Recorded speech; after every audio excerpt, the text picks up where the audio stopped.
مذاق بن گیا ہے پاکستان کی ڈیموکریسی کا، کیونکہ یہ تو کہیں اتنے کھلے عام تو میرے خیال میں بنانا ریپبلکس میں بھی نہیں سیاستدان نہیں بکتے جو یہ بک رہے تھے، اور بک رہے ہیں. Beggars are not choosers. ان کو میسج کہ جی جو مقروض ملک ہوتا ہے اس کو غلامی کرنی پڑتی ہے. Beggars are not choosers. کہ ہمیں کس طرح کا پاکستان چاہیے. میں آپ کو آج مجھے افسوس اور تکلیف بھی ہوتی ہے کہتے ہوئے، ہمارے ساتھ ہی ہندوستان آزاد ہوا تھا. میں ہندوستان بھی باقیوں سے بہت بہتر جانتا ہوں. میری دوستیاں بھی تھیں کرکٹ کی وجہ سے، بڑا مجھے رسپیکٹ بھی ملا، پیار ملا. میں میری لوگوں سے وہاں واقفیت بھی بڑی ہے. مجھے بڑا افسوس ہے کہ یہ صرف ایک RSS کی آئیڈیالوجی کی وجہ سے اور یہ جو کشمیر میں انہوں نے کیا ہے اس کی وجہ سے ہمارے تعلقات نہیں ہیں. لیکن میں آپ کو یہ کہہ دوں کہ وہ ایک بڑے خوددار قوم ہے. کبھی کسی کی جرت نہیں ہے کہ وہاں اس طرح کی بات کریں. کسی سپر پاور کی جرت نہیں ہے کہ وہاں یہ بھی تصور کر دیں کہ جناب وہ یہی کہہ دیں کہ جناب اپنے فورن ریلیشن میں وہ کہیں جو ہم کہہ رہے ہیں. اب دیکھ رہے ہیں وہ روسیوں سے حالانکہ ساری سینکشنز لگی ہوئی ہیں، وہ کہہ رہے جی ہم تیل امپورٹ کرتے ہیں، ہمارے لوگوں کی بہتری ہے. تو عمران خان کا بھی یہی پرابلم ہے. میں یہ کہتا ہوں کہ کسی سے ہماری لڑائی نہیں ہے، نہ میں کسی کا اینٹی ہوں نہ کسی ملک کا اینٹی ہوں. تو میں یہ چاہتا تھا کہ سپریم کورٹ کم از کم اس کو دیکھتا تو صحیح. یہ بڑا سیریس الزام ہے کہ ایک باہر سے ملک آپ کے اندر ایک پوری سازش کر کے ایک گورنمنٹ کو اس کے خلاف سازش کر کے اس کو گراتا ہے. تو اس کے یہ اتنا سیریس ایلیگیشن تھی کہ میں چاہتا تھا کہ اس کی کوئی پروب ہو.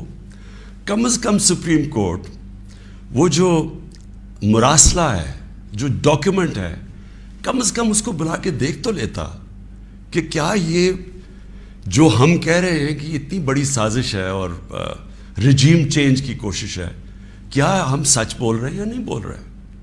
تو مجھے تھوڑی سی مایوسی ہوئی کیونکہ یہ اتنا بڑا ایشو ہے اور اس کے اوپر کوئی سپریم کورٹ میں بات نہیں ہوئی.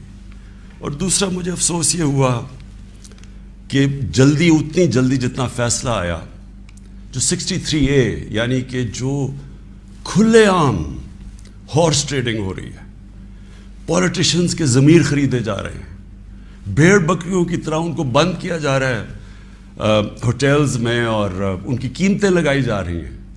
سوشل میڈیا کا زمانہ ہے، بچے کو پتہ ہے اب کس قیمت کے اوپر اپنے ضمیر بیچ رہے ہیں. کون سی جمہوریت ہے یہ؟ کون سی دنیا کی جمہوریت میں اس چیز کی اجازت دی جاتی ہے؟ پہلے تو یہ سمجھیں اس کو ایک سائفر ایک ہوتا ہے. سائفر کا مطلب کیا ہے؟ سائفر یہ ہوتا ہے کہ ہماری جو ایمبیسیز ہوتی ہیں باہر، وہ فورن آفس کو ایک کوڈڈ میسج میں سیکرٹ میسیجنگ کرتی ہیں کہ جو بھی ان کی انٹریکشن دوسرے ملکوں میں ہو رہا ہوتا ہے. وکی لیکس کا آپ کو سنا ہوگا چند سال پہلے، وہ کیا تھا؟ وہ یہی تھا کہ امریکن ایمبیسیز جو اپنے سیکرٹ ڈاکیومنٹس بھیج رہی تھی وہ کسی نے ان کو ایکسپوز کر کے وہ پبلک میں آ گئی، وہ وکی لیکس تھی. تو اسی طرح جو آپ کا یہ جو سائفر میسج آتی ہے یہ ٹاپ سیکرٹ ہوتی ہے. کیوں نہیں میں وہ کاغذ پبلک میں دے سکتا؟ کیوں نہیں میں میڈیا کو دے سکتا؟ کیونکہ اس کے اوپر کوڈ ہوتی ہے، اور اگر ہم وہ سائفر پبلش کر دیں تو باہر کی دنیا کو پتہ چل جائے گا کہ پاکستان کی کوڈ کیا ہے. لہٰذا ہماری جتنی بھی سیکرٹ انفارمیشن ہے وہ ساری ایکسپوز ہو جائے گی. اس لیے میں یہ پبلک کو نہیں دے سکتا. لیکن آپ یقین کریں کہ میں اتنا میرا دل ہے کہ پبلک یہ خود اپنی آنکھوں سے دیکھے کہ یہ کیا تھا. اب میں آپ کو بتاتا ہوں یہ ہوا کیا. ہوا یہ کہ ہمارا امریکہ میں جو امبیسڈر تھا اس کی ایک ملاقات ہوئی امریکن آفیشل کے ساتھ. اب امریکن آفیشل جو تھا اس کی بس صرف میں تھوڑی سی بات آپ کو بتاتا ہوں کہ اس نے کہا کیا. اس نے پہلے کہا کہ جی عمران خان کو روس نہیں جانا چاہیے تھا. وہ بڑا اس نے کوشش کی امبیسڈر نے بتانے کے لیے کہ اس کی وجوہات، ایک کنسنسس تھا، پہلے سے پلان بنا ہوا تھا. لیکن اس نے کہا نہیں، یہ صرف عمران خان نے فیصلہ کیا. پھر وہ جو کہتا، اور میں یہ چاہتا ہوں آپ قوم ذرا غور سے میری بات سنیں کہ اس نے کہا کیا.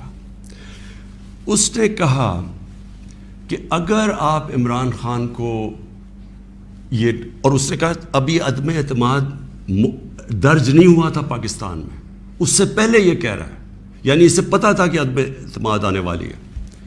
کہتا کہ اگر عمران خان اس میں سے بچ جاتا ہے عدم اعتماد سے تو پاکستان کو بڑا مشکل یعنی کانسیکوینسز فیس کرنے پڑیں گے. تکبر دیکھیں کہ اگر عمران خان یعنی سٹنگ پرائم منسٹر اگر وہ نہیں ہٹتا اس میں سے تو پاکستان کو نقصان ہوگا. اور پھر کہتا لیکن اگر وہ ہار جاتا ہے تو پاکستان کو معاف کر دیا جائے گا. یعنی یہ بھی نہیں اس نے کہا کہ اگر وہ نہیں آتا تو جو بھی دوسرا آئے گا پہلے ہم دیکھیں گے وہ کیا کر رہا ہے پھر ہم اس کو معاف کریں گے. نہیں، اس نے کہا جو بھی آئے گا معاف کر دے گا. یعنی کہ اس کو پتا تھا کہ کس نے آنا ہے، کس نے اچکن سلوائی ہوئی ہے، کون تیاری میں بیٹھا ہوا ہے، اسے سب پتا تھا، تو اس کو معاف کر دیں گے. اب میں آج آپ کے سامنے جو میں اصل میں جو بات کرنا چاہتا ہوں وہ یہ ہے کہ دیکھیں ہم 22 کروڑ لوگ ہیں. 22 کروڑ لوگوں کے لیے کتنی توہین ہے کہ ایک حکم دے رہا ہے 22 کروڑ لوگوں کے الیکٹڈ سربراہ کو. وہ پتہ نہیں وہ کس کو حکم دے رہا ہے، کیونکہ میں تو چیف ایگزیکٹو ہوں، مجھے نہیں دے رہا. وہ کسی کو کہہ رہا ہے کہ اگر یہ آپ کا پرائم منسٹر بچ جاتا ہے تو آپ کو فیس کرنے پڑیں گے کانسیکوینسز. اور پھر کہتا ہے کہ اگر یہ ہٹ گیا تو معاف کر دیں گے ہم آپ کو. میں صرف آپ کو یہ کہنا چاہتا ہوں کہ میرے پاکستانیوں، اگر ہم نے اس طرح ہی زندگی گزارنی ہے تو ہم اپنے آپ سے سوال پوچھیں کہ ہم آزاد ہوئے کیوں تھے.